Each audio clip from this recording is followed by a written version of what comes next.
Alrighty, welcome back to the channel.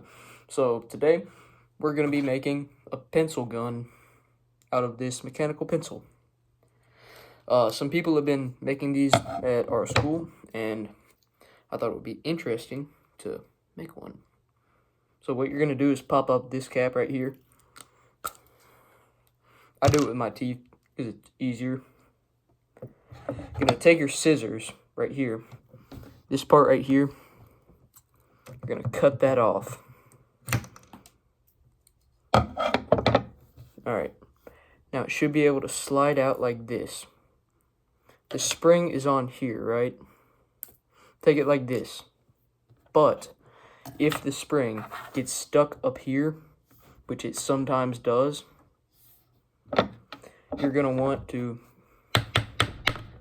bang it on the table to get it out. If that doesn't work, get your scissors or just another small object, stick it in there and wiggle it around until the spring comes out.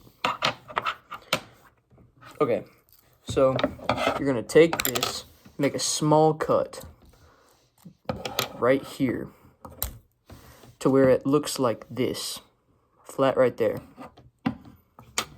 Then you're going to take the shaft, the clear shaft, cut it right here.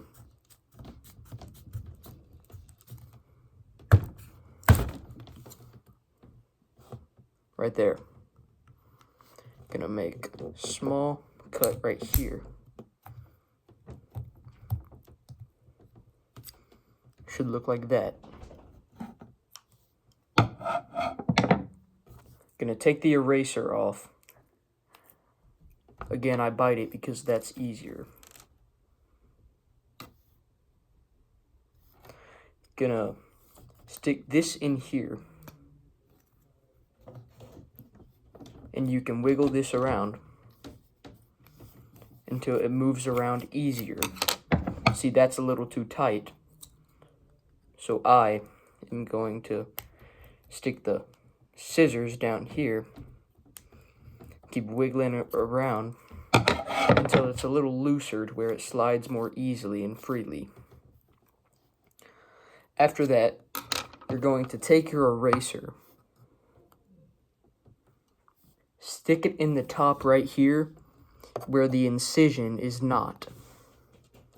Take your spring, stick it in here, let it slide down to where the eraser is right there.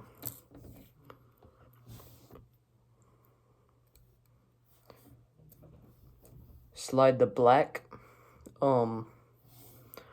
little thing that holds the lead back into there.